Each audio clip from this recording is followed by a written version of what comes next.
What's up, everybody? It's Tyler here, and I'm joined by another special guest this week. This time I've got BRI FLETCHER on with me. She's got a brand new single out called Love Me Back, and I can't wait to talk to her about it.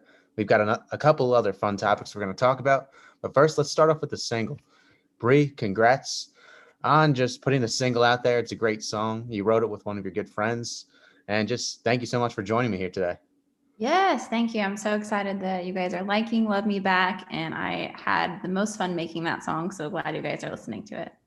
Now, you wrote it with your good friend, Kaylin Roberson, and I just wanted to know, how did you guys come up with the idea behind the song? Yeah, so this was actually our first write that we had ever had together. And we sat down and we were just talking and catching up. And she was like, well, what have you been doing? And I said, I've been really liking this show called Songland.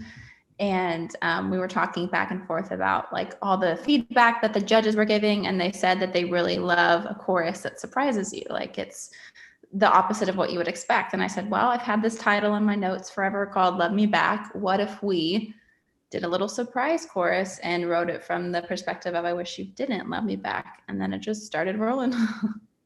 Now, for anybody out there who hasn't heard the song, how would you just describe it to them, and just how they could relate to it in general? Yeah, so this song is definitely written from the perspective of a toxic relationship. And I think no matter what type of relationship we've been through, we can all kind of relate to, rather we don't want to feel alone, so we stay in something even if it's unhealthy, because we're just terrified of like not having somebody to do life with, even if it's not the best choice. So that's kind of where we pulled from. Okay. Now, let's get a little back into your roots, how you got into country music.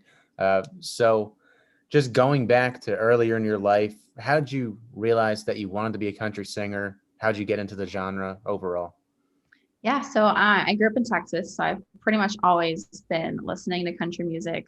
I grew up on like Tim McGraw, Faith Hill, Shania, Carrie, Rascal Flatts, and those were huge, huge influences in my life. And I feel like Carrie Underwood and Rascal Flatts really, like, once I heard them, I was like, that's what I want to do. And so they were huge influences on how I started singing, on my stylistic choices. And I didn't really like consider anything anything else other than country music. I was like, oh yeah, I'm a country music artist from like age 10. So it was just something that I always was. Now, besides those acts that you just named, are there any other artists that you just dream of opening for one day? Oh my gosh, yes. Kelsey Ballerini would be amazing. Dan and Shay would be so cool. And if I ever got the chance to open for like Kelly Clarkson, I would die a very happy person. That would be so cool. Now, who's your favorite country singer in general? Now, you mentioned Carrie Underwood, Rascal Flatts. Do you have any favorite songs from them that you just, I know you said that you knew that you wanted to be a country singer when you were really young, but are there Yeah. any certain songs that just further supported that idea?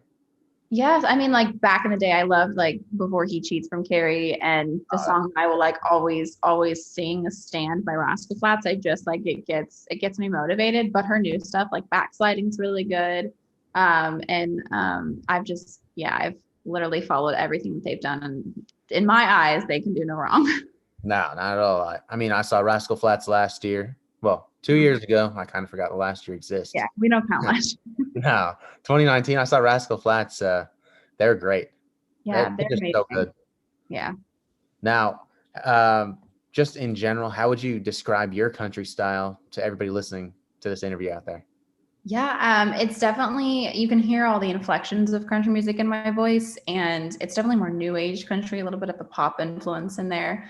And I'm also like not afraid to try new things. So like one song might be straight up country and one song might be a little more pop influenced, but I feel like it's good to try new things and stretch and test yourself to see like what exactly works for you. So I'm kind of all over the place, but like my songwriting and my production, everything definitely stays true to itself. It's just there's a little bit of accents here and there. Nice. Now, Nashville, everybody knows, is at 100% capacity. I mean, Mm-hmm. mostly all the countries at 100% capacity by this by the time this interview's out. Now, what are you most excited for besides performing? I'm sure. Just what are you looking forward to the most with Nashville fully open and being able to tour the rest of the country?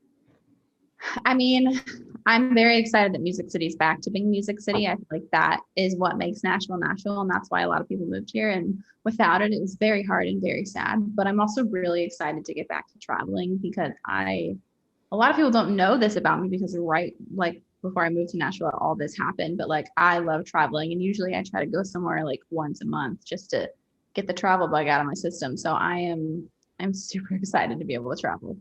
That's awesome.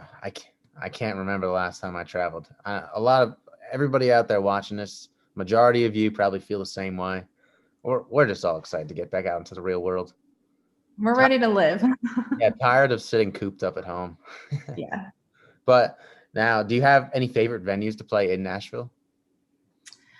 I haven't played a ton, but the one that I just played, it was the new rooftop venue at Assembly Food Hall off Oh, of Fifth and Broad, and it is nice. Like they have it set up super, super fancy. It's a huge venue with all the food and drinks that you could imagine, and so I'm really excited to go back and play that.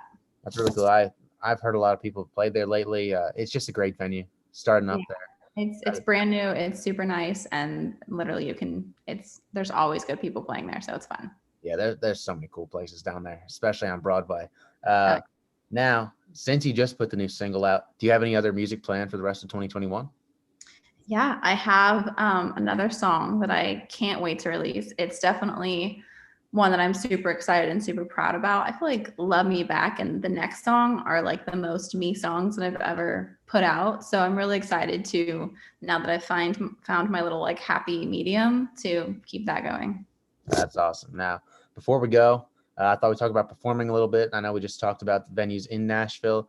Do you have any concerts or just performances planned outside of Nashville throughout the states in the South? I don't, but I've had a few Texas venues reach out to me, so I'm considering doing a little bit of a Texas thing.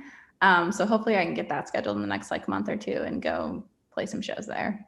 Hey, that'd be fun. I mean, there's nothing like Texas country music venues. I know Billy Bob's, the Central Oh, place. hmm, That place is great. Never been there. That's on the bucket list for sure. yeah, you got to go for sure. It's really fun. I'm sure. I mean, they have a lot of great acts there, but Texas is just, oh man, that's a great place to play music. Oh, for sure. They've got great fans out there. Um, like a friend of mine said, when they get somebody to like somebody's music, they bring all their friends. So, and it gets packed. Yes. Once you're like accepted in Texas, it's like, all right, we're bringing everybody. Let's go. I can't wait to see it. Hopefully, it's Yeah. like that up here in Jersey. Yeah. So I don't know though. But everybody out there watching, make sure to go follow Brie on all of her social media platforms. Stream her newest single, and just get ready for new music because it's coming. We're all excited. We can't wait. Brie, thank you so much for joining me. I had a great time Thank talking to you. you. Thanks for having me. Of course. Until next time, guys. Thank you again.